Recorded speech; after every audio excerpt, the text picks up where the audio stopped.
Friends, இன்றைக்கி நம்ம பார்க்க போகிற வீடியோ வந்து பேட்டிங் டிப்ஸ். ஸோ பேட்டிங்கில் வந்து பேசிக்ஸ் பேட்டிங்கில் வந்து இம்பார்ட்டண்ட் வந்து பேட்டிங் grip. ஸோ பேட்டிங்கை பொறுத்த வரைக்கும் பேசிக்ஸை நீங்கள் கரெக்டாக பண்ணாலே 50 to 60% of the job is done. So அதில் வந்து பேட் grip வந்து ரொம்ப இம்பார்ட்டண்ட். அடுத்து ஸ்டாண்ட்ஸ், அப்புறம் பேக் லிஃப்ட். ஸோ இன்றைக்கி வந்து gripப்பை பற்றி பார்ப்போம், எப்படி கரெக்டாக grip பண்ணுறோன்னு சொல்லி. ஸோ இது வந்து நீங்கள் கம்ப்ளீட் பிகினர்ஸாக இருந்தீங்கன்னா இந்த gripப்பை யூஸ் பண்ணுங்கள். ஸோ இதை தவிர்த்து நீங்கள் வேறு மாதிரியான அன்ஆர்த்தடாக்ஸ் grip இருந்தாலும் அது உங்களுக்கு நல்லா ஃபைனாக இருந்து நல்லா ஆடினீங்கன்னா நீங்கள் அதை அப்படியே கண்டினியூ பண்ணுங்கள். ஸோ இன்றைக்கி பேட்டிங் gripப்பை பொறுத்த வரைக்கும் பார்க்கணுன்னா, ஸோ ஃபஸ்ட்டு இம்பார்ட்டன்ட் திங் வந்து என்னென்னா, உங்களோட 2 கையும் நல்லா டுகெதராக ஒர்க் பண்ணணும். ஸோ அப்படின்னா தான் வந்து பேட்டை வந்து நல்லா ஃப்ரீ ஃப்ளோவாக ஆட முடியும்.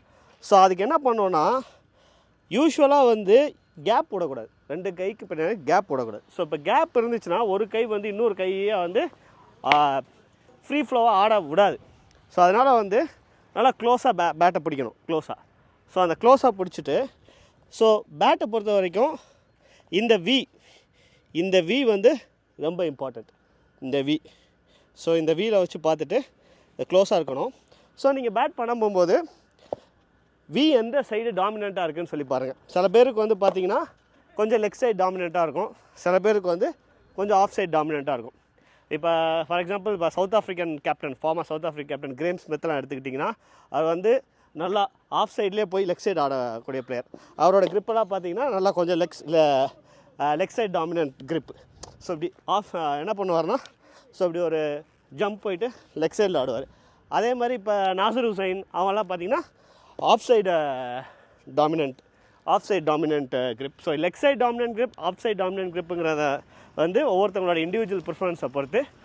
பட் வெரி பேசிக் என்னென்னு பார்த்தீங்கன்னா, உங்களோட grip வந்து யூஸ்வலாக பேட் ஹேண்டிலுக்கு ரொம்ப கிட்டத்தில் இருக்கக்கூடாது, ரொம்ப மேலே இருக்கக்கூடாது. ஸோ ரொம்ப மேலே இருக்கக்கூடாது, ரொம்ப கிட்டத்தில் இருக்கக்கூடாது. நீங்கள் பிகினராக இருக்கும் போகும்போது கொஞ்சம் இங்கேருந்து கொஞ்சம் கேப் விட்டு இதை பிடிக்கணும், இங்கே வந்து ரொம்ப க்ளோஸாக இருக்கணும். ஸோ இந்த கைக்கு நல்லா ரொம்ப கேப் இருந்தாலுமே உங்களோட பேட்டை வந்து ஃப்ரீ ஃப்ளோவாக பண்ண முடியாது. ஸோ அடுத்து இம்பார்ட்டன்ட் வந்து நான் சொன்ன மாதிரி இங்கேருந்து கொஞ்சம் கேப் இருந்தால் பெட்டர். சில பேர் வந்து நல்லா டிஃபென்சிவாக ஆடணும்னு நினைக்கிறவங்க கொஞ்சம் முன்னாடி பிடிப்பாங்க, இல்லை நல்லா அக்ரெசிவாகனு நினைக்கிறவங்க கொஞ்சம் பின்னாடி பிடிப்பாங்க. அது வந்து நீங்கள் கேமு ப்ரோக்ரஸ் ஆனதுக்கப்புறம் அந்த பேட் gripப்பை வந்து அந்த இதில் யூஸ் பண்ணிக்கலாம். ஸோ gripப்பை பொறுத்த வரைக்கும் ஃபண்டமெண்டல் இதுதான்.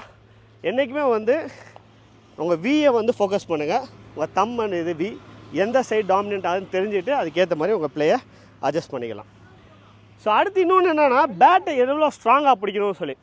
இப்போ ஒரு படத்தில் சூர்யா சொல்லியிருப்பார், கத்தியை வந்து ரொம்ப டைட்டாக பிடிக்கக்கூடாதுன்னு. அதே தான் பேட்டிங்க்கும். பேட்டை ரொம்ப டைட்டாக பிடிச்சிங்கனாலும் உங்களால் வந்து சில நேரம் வந்து பாலை சாஃப்ட் ஹேண்ட்ஸில் ஆடணும், பால் நல்லா வந்து சாஃப்ட் ஹேண்ட்ஸில் ஆடணும் அப்படின்னா அது முடியாது. ரொம்ப டைட்டாக பேட்டை பிடிச்சிங்கன்னா ஸ்லிப் ஸ்கேச்சஸ் ஆக வாய்ப்புகள் அதிகம். ஸோ வந்து எந்த அளவுக்கு பிடிக்கணும்னா, ஒரு நல்ல ஒரு grip இருக்கணும், ஃபேர்ம் grip இருக்கணும், பேட்டு திரும்பக்கூடாது. அந்த அளவுக்கு grip இருந்தாலே போதும். ஸோ ரொம்ப எசென்ஷியல் அதுதான். ஸோ பேட்டை ரொம்ப டைட்டாக பிடிக்காதீங்க. ஸோ ரொம்ப டைட்டாக பிடிச்சிங்கன்னா நல்லா பால் எட்ஜ் ஆகிறதுக்கு இது இருக்குது. ஸோ கொஞ்சம் நல்லா ஃபேர்ம் grip இருக்கணும், அதே ரொம்ப ஃபேர்மாக இருக்கக்கூடாது. ஸோ பேட்டு திரும்பாத அளவுக்கு டைட்னஸ் இருந்தால் போதும். ஸோ அப்படின்னா தான் நீங்கள் வந்து பாலை வந்து ட்ராப் பண்ணுறதுக்கு, நல்லா ஃபுல் ஷாட்லாம் கிரவுண்டோட ஆடுறதுக்கு நல்லாயிருக்கும். ஸோ இந்த வீடியோவில் நம்ம பார்த்தது வந்து பேட்டிங் grip. ஸோ grip வந்து வெரி இம்பார்ட்டன்ட். ஸோ நெக்ஸ்ட் வீடியோவில் ஸ்டாண்ட்ஸ் பற்றி பார்க்கலாம். ஸோ வீடியோ பிடிச்சிருந்தால் லைக் பண்ணுங்கள், ஷேர் பண்ணுங்கள், சேனல் சப்ஸ்கிரைப் பண்ணுங்கள். தேங்க்யூ.